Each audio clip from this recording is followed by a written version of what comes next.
Solos is one of the most popular and sweatiest game mode in Roblox BedWars, and today I'm going to show you guys best strategies on how you can win most of your solo games. For that, I brought some of my friends who are top 100 on the leaderboard and gonna ask them for some tips. So what are the best solo strategies? All you need is decent PvP skills, bridging skills, and good game sense. So we have list of things ready on my screen right now which we have to progress throughout the video, and somewhere between he have also told a godly strategy which work 97% of the time. First, let's look at PvP, such as high ground. I have told this method in last two of my videos and gonna say it again. High ground always gives you an advantage of getting extra hits on your enemy. In a situation where your enemy is outgearing you or same gear as you have a very high chance of winning against your enemy, as you can get so many extra hits. Now I'm gonna put you guys in a situation where you have no block to get yourself high ground, where you have to strictly rely on your PvP skills. As many people use first or third person as their main technique of PvP, I'm gonna show you guys how you can improve them. Now doesn't matter if you're in first person or third person, you have to always concentrate on your crosser. Now crosser is the one thing which is gonna let you hit a very clean combo on your enemy. Basically you have to aim the crosser on him, which will give you 5 blocks extra reach. In many of the matches, people don't realize how important this is. You can keep hitting enemy while keeping your own distance of 5 blocks. The other thing which affects your PvP is your ping. If you guys are playing on more than 200 ping, half of your shots are not gonna be registering. If you guys are playing on a good ping, you have a very high chance of hitting a decent combo onto your enemy. As solos have a better matchmaking for now than other game modes, you have a good chance of getting better ping lobbies. Another thing which I want to share with you guys is dealing extra damage to your enemy. Now what this means is using a bow, crossbow or enchanted snowball to hit your enemy to get some initial or extra damage. I have shown this method in some of my videos, and this is one of the efficient way to win any PvP.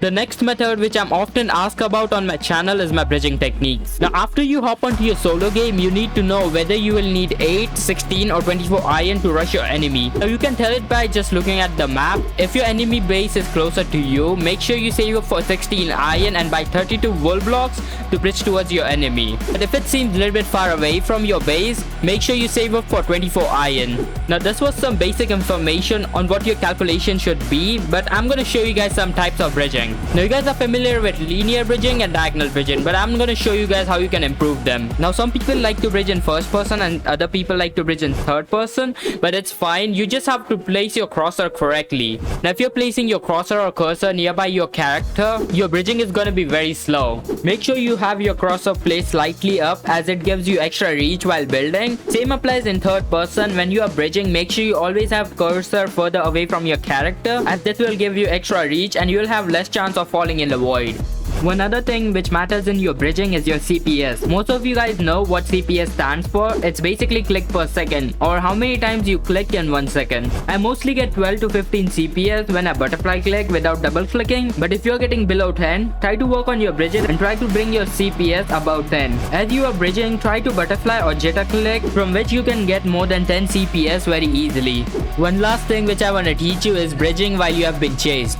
Now if you like to play in first person and you have been chased, make sure you bridge forward and bridge up and go forward again. If your enemy don't have any blocks, he might get stuck there, but if he does, he have to bridge up with you to catch you. Now if you're in third person, this might be a little bit easy for you. As you're bridging, make sure you spam some blocks behind, so you have a high chance of your enemy getting stuck in one of those pillars. But I'll still prefer you guys to stick to first person while you're being chased, as it will save so many blocks. Importantly, before you go into any of your solo match, you need to have your strategy ready. I'm going to show you guys the strategy which many of the top players use, which works 97% of the time. Now as soon as you spawn in, you'll have your enemy spawn right beside you or in front of you. Depending on the map, you have to save up for 8, 16 or 24 iron.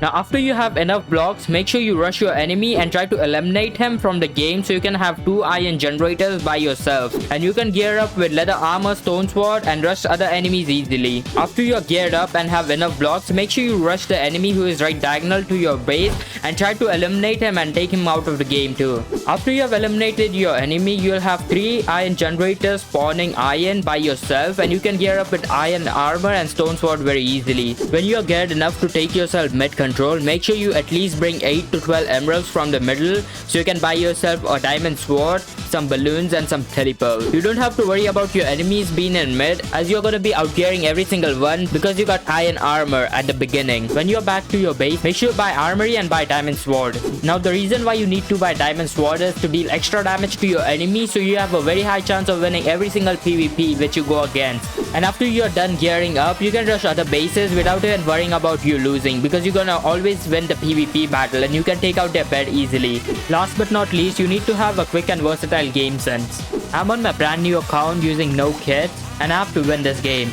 Now as per the map, I took 16 iron to rush my enemy, but my enemy was using Uzi kit, so I decided to fight him and successfully won the battle. This actually gave me enough time to break his bed, and after breaking his bed, I got high ground quickly. I waited here until I regen my health and I decided to take a sword fight with him. This guy is just gonna come here.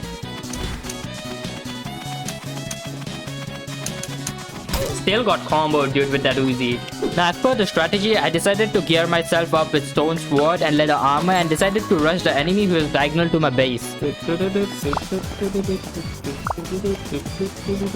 Now as I reached my enemy's base, I saw he has no bed and he's running away from his neighbor. So I decided to leave him alone for once because he's gonna die anyways. You know what? I'll just leave him alone for now. I'm just gonna take iron and gonna leave. Now I decided to move forward onto the strategy and gear myself up with iron armor and decided to take the mid control by myself. Now when I got to mid, I had a huge problem. Someone have already took all of the emeralds from middle and my bed is also gone. Now I waited for the 4 emeralds and I have to make a decision. Should I buy a diamond sword or balloons and telepearls? But as I was collecting the emerald, I saw one of my enemy push me. He was heavily under geared, so I thought of taking fight with him. Dude, man is lagging so hard. Now I thought of collecting diamonds and getting armory to buy myself a diamond sword, knowing very well that there are 3 more enemies remaining. So when I go and PvP with them, I have a high chance of winning a PvP battle against them and I can get emeralds from the mid easily. Now when I made myself to mid, there was an enemy who was collecting all of the emeralds for me. So I decided to chase him and kill him. And buying a diamond sword was a good decision because I know as soon as I go to mid, there will be at least one person who is collecting all of the emeralds. But unfortunately, he was able to escape me, but he brought me in a situation where I'm vulnerable to 2 of my enemies.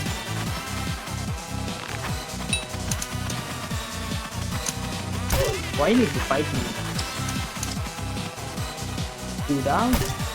Now I was only be able to win that battle because I had a diamond sword. And knowing very well that this person is just gonna keep on running and dashing away with his Uzi kit, I decided to buy 4 pearls and 1 set of balloons. As he's to the other base, he might be buying some stuff from the shop, which gives me enough time to start a combo on him. Got him. Got him, nice. Now if you guys made it till here, I'll give you guys a bonus tip. Whenever you're playing solos, make sure you use aggressive kits like Uzi, Airy, Barbarian, which gives you extra chance of winning a game. And this video actually took me a long time to record and edit, so if you don't subscribe, you're a mean person, and if you did, here's your cake.